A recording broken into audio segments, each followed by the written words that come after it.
What's up, guys? Welcome back to another video. Today we're gonna go ahead and show you guys a baby to adult comparison video, but this time we're gonna do the San Diego gopher snakes. So let's dive right in.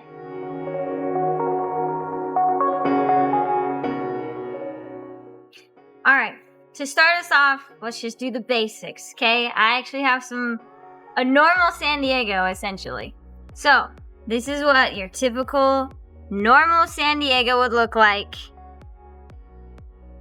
out in the wild in San Diego or surrounding areas, right? So these guys are their own species, the San Diegos, but anyways, there's a bunch of different species of gopher snake in California, but San Diegos are definitely one of the most common that you see around.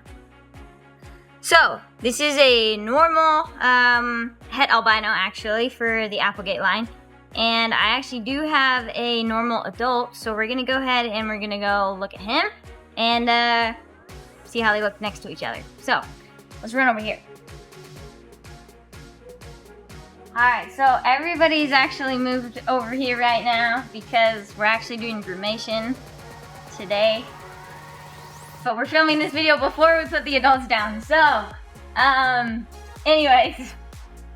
So, this is that male up here. And he's actually a really pretty male. Well, he's a pretty snake. Not just because he's a boy. But anyways. And, he's got a ton of yellow in him, which makes him really cool. So, he is a het albino also. And these two don't want to really cooperate at the moment, clearly. Anyways, if we just get some body shots next to each other, maybe. Up against me. So, I am expecting this guy to color up more, the baby, as it grows. Probably going to develop some more yellow, kind of like his dad. He's cold. But anyways, the dad, he's super yellow. The heads are actually somewhat similar, although I do think the baby will probably still get more color in its head. Gosh, this guy just does not want to be seen on camera right now. A little camera shy. But he's got this crazy yellow belly, which is pretty cool. And he's got some nice kind of reds throughout him also, which is pretty cool. And this baby is definitely showing some like orange throughout it, which is pretty neat. We'll have to see if it gets more yellow. Although I'm not keeping it, so somebody will see if it gets more yellow. But pretty cool. Yeah, I mean that'd be a super pretty normal if you find something like this in the wild. But regardless, they are a classic, and this is one of the ones that I grew up catching pretty much. So, you know, they're pretty cool. All right, let's move on to an albino. Here's an Applegate albino that was produced here this year. It's a sibling to that normal we just showed. And its father is also that normal we just showed, but we'll go look at our two female visuals that we have and check them out. So there are a couple different strains of T-negative albino within San Diego's. But Applegate is probably the one that's been most publicized to be desired, if that makes sense. Anyway, they're really nice, but the classic look is harder to find. The original look. I don't really even have the original look. I wish I did, but this female is pretty dang close to the original look. Pretty close. She is super high white. And also isn't going to want to hold still, apparently. But you can see how high white she is. Whoa, that went up my shirt.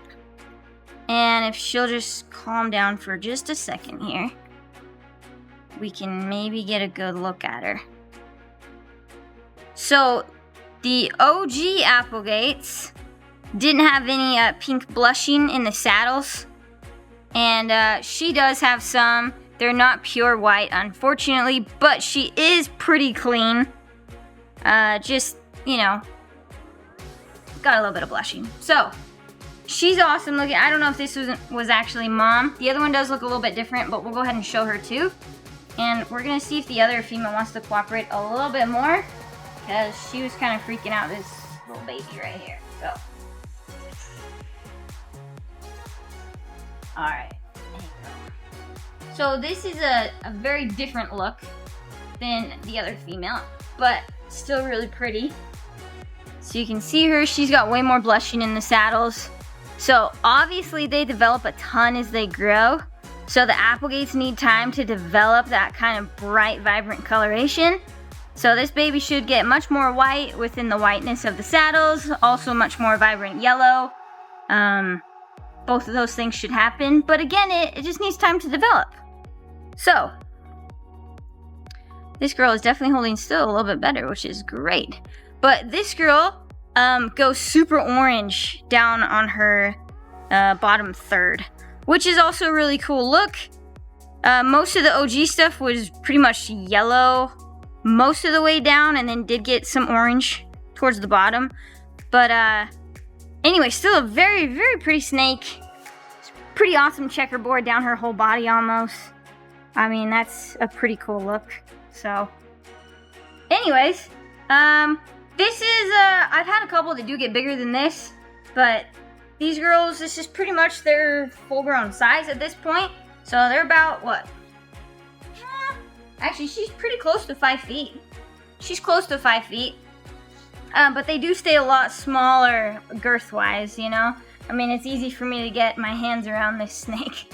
You look at some of the bulls or pines, and that's a little bit harder. But anyways, pretty cool. Pretty awesome. The Applegates are definitely a fave of mine. And I'm hoping to be able to kind of start producing some more that are even better. Alright, so we just showed you a normal and an albino. Let's take a look at an Anery. Okay, so I got our adult Anery female. This is her. So you guys will notice she does have some yellow up along her neck. That's pretty typical for Anerys in the San Diegos. And this is one of her babies from this year, who actually looks a little bit darker than she does, that's for sure. But let's just look at the two next to each other.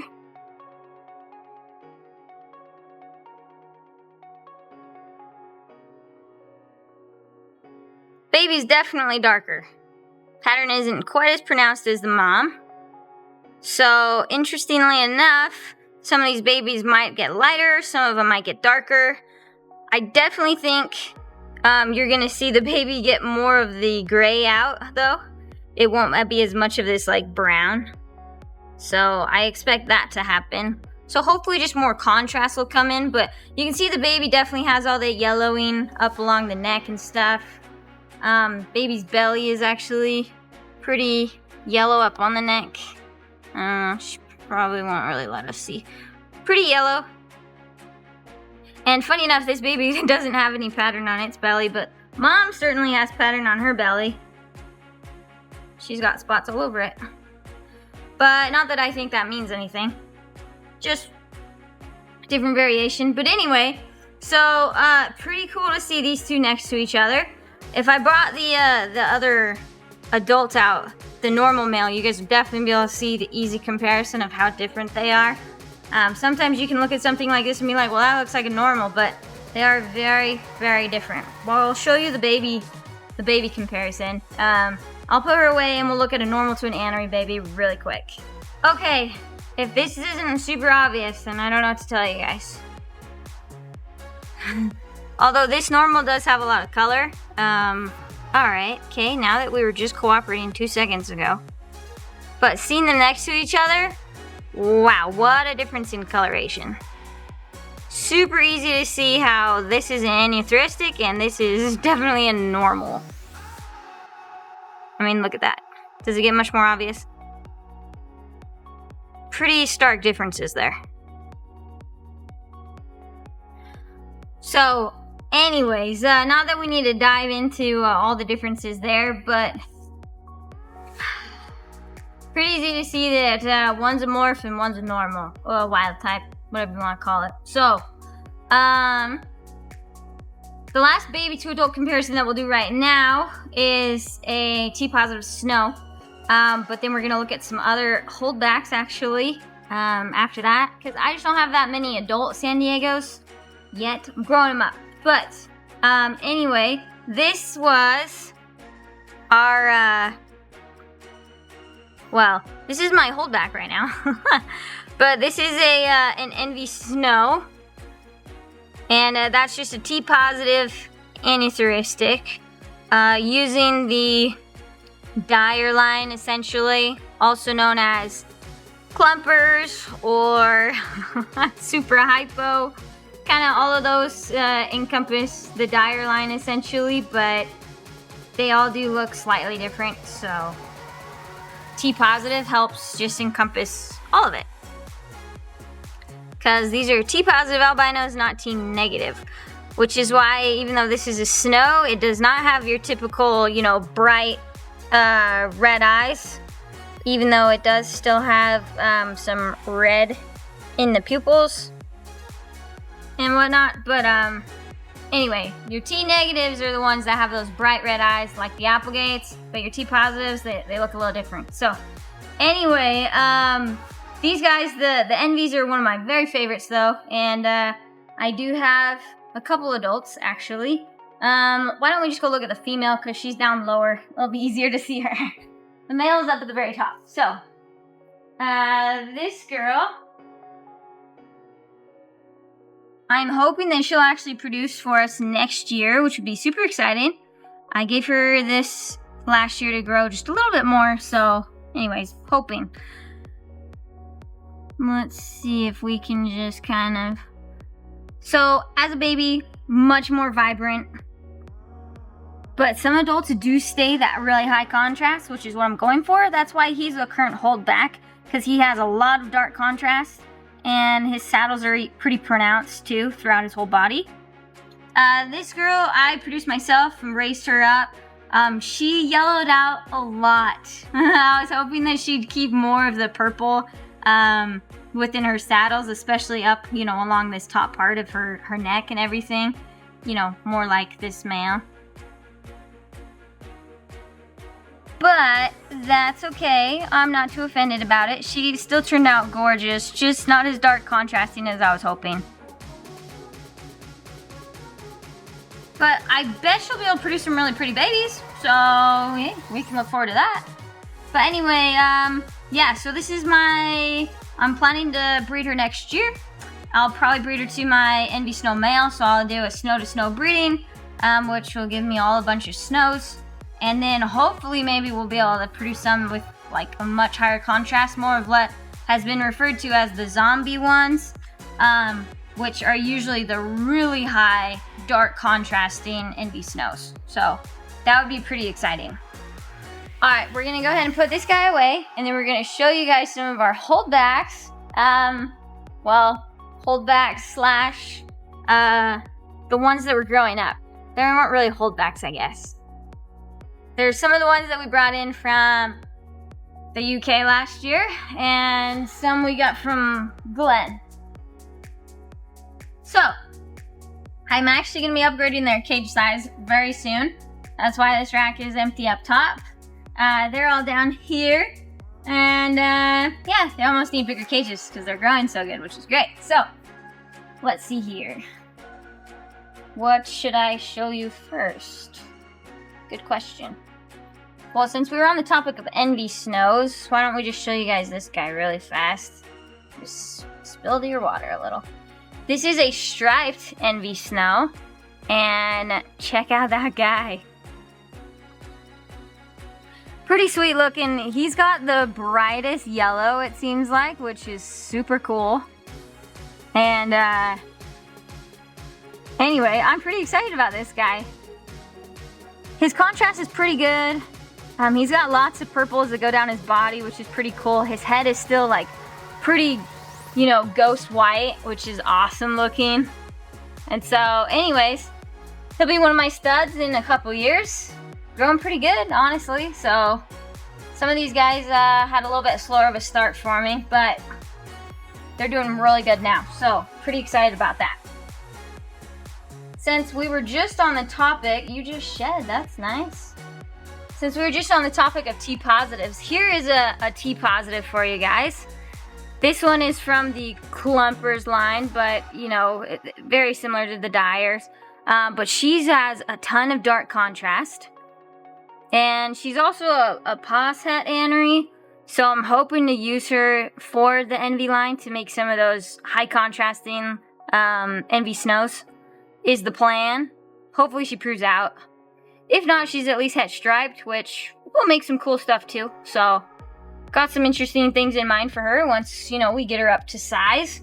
But that's a really nice looking one for sure. So, and if we want to look at this guy, this is a also a T positive, but looks very different than the one I just showed you.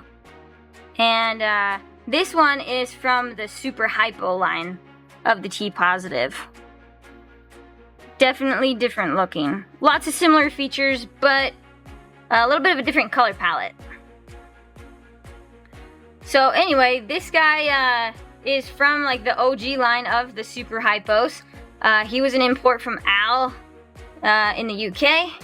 And so this is bringing in some new blood to the project here in the States, which is pretty fun. I'm pretty excited to work with this project a lot. They're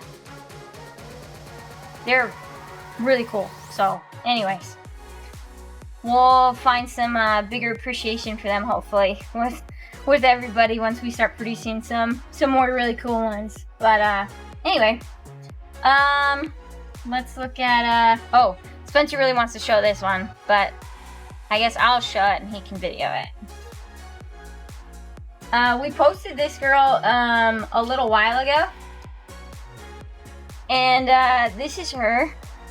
So this is from a project where they were going for high red, and Al's calling it his extreme red albino is what he's kind of calling it. Ah man, come on, just hold still just for a second. We can get a nice shot of you. All right, come on. Anyways, so opposite of your Applegates where you're going for like high white and stuff, this one's going for a high red. You can see she has a crazy amount of red kind of coming in down her body. Sorry, she just doesn't want to hold still right now. It's kind of tough. But anyway, pretty cool project. So now it's something I'm adopting here, and I'm going to try and chase after it a little bit. She has almost like a, I don't know what kind of pattern to call it, but it's pretty randomized, but it looks really cool. So, Spencer's favorite, San Diego? Yeah, probably. So anyways, this was Spencer's project he really wanted, so I'll work on that for him. But pretty neat though, definitely cool. Oh, let's show you guys this. This is weird, okay? So, this is another T positive albino. Pretty weird, considering I just showed you guys, you know, a Clumpers albino and a Super Hypo albino, you know, the Dyers. But this one isn't supposed to be any of those.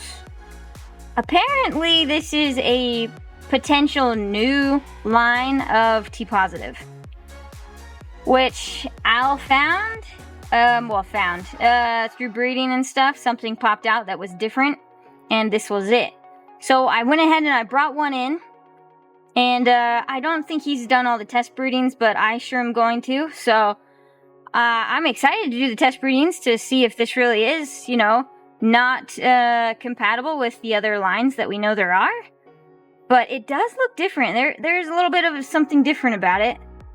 And perhaps it's just the individual, or it really is a new line. It'll be exciting to see. But it certainly is not your typical, you know, dark contrast up along the neck like your Dyers and your Clumpers and your Super Hypos. Maybe more similar to kind of some of the McGurty stuff. Although some of that stuff also still has some of that darker contrast, but line bred, maybe, you know, you'd see some differences, so regardless, pretty cool. I have seen some really lightly colored dyers though. But anyways, pretty neat. I don't know. We'll see. There could be something here. Time will tell. So anyway, that's something kind of new and exciting, and she's turning out really cool. So I'm excited to see where it might go. Let's see.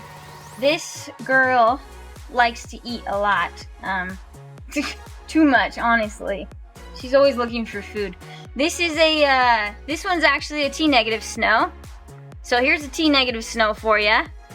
So we're expecting it to, you know, be white. So that's right, but you can see it has those red eyes. And also a lot of yellow, which is totally normal for the San Diego snows to have. So, but really cool. It's the only T-negative snow that I have in the San Diegos, because I've mostly been working with the T-positive snows, but pretty neat to have one of these in the lineup now. And we've got some cool projects in mind for her.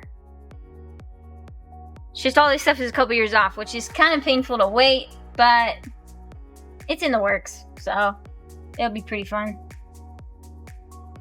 Let's see here. Oh, I got some patternless, so I can show you those. And then a lot of my other stuff that I brought in is kind of project based. So I have, you know, a few normals and whatnot. So still cool, but anyway, this is a patternless San Diego. And they're starting to become a little more commonly seen now. Because they have actually been around for a few years. I don't remember exactly when the first ones were produced, but I don't know. It's probably even been maybe close to, I don't know if it's been 10 years, but they have been around for a little while. Most of the patternless, though, they do tend to have like a stripe thing going on. So there's been speculation that it's like related to stripe, potentially. I don't know. I haven't been keeping up to date on all of that kind of stuff just yet, but you know, some test breedings would probably confirm most of that. But it's just normal patternless, so I have a pair of them, and they're potentially het for like anything under the sun. You can see this patternless actually has like a bunch more pattern kind of going on. Like a bunch more. He is just not happy with me. So lots more going on him. But, you know, we'll see. I don't know. And then the other thing that I have that's pretty neat, if Spencer can stand to stay down here with me, is this other albino, which I'll just show really quick. And it just shed. Nice. I just cleaned these guys yesterday. There was no shed in there. So this is a T-positive, T-negative albino. But it's not an Applegate. It's something else, apparently. So test breedings will also be done using this male right here. It'll be really interesting. I've heard a little bit of background about where, where this line may have originated from, and we'll actually have to see if it really is its own line or not. It'll be cool to find out. Sorry, he's just being kind of grumpy right now. But anyways, regardless, would be pretty cool if there's another T-negative strain that we can kind of get going and maybe do something cool with. So yeah, I don't know. Everything else is... Oh, do you need to stand up? Yes. Oh, I'm cramping. I'm getting old. he is getting old. I'm just kidding. Anyway, that pretty much does it for San Diego's right now. We're growing up a bunch of projects. Those guys are actually going to produce some really cool stuff in a couple years, but it's going to be a couple years. So stay tuned on the San Diego's. We'll have some really neat stuff coming in the next few years. And anyways, that's it for today's video. Thanks for watching. Make sure that you guys like and subscribe, and we'll see you next time.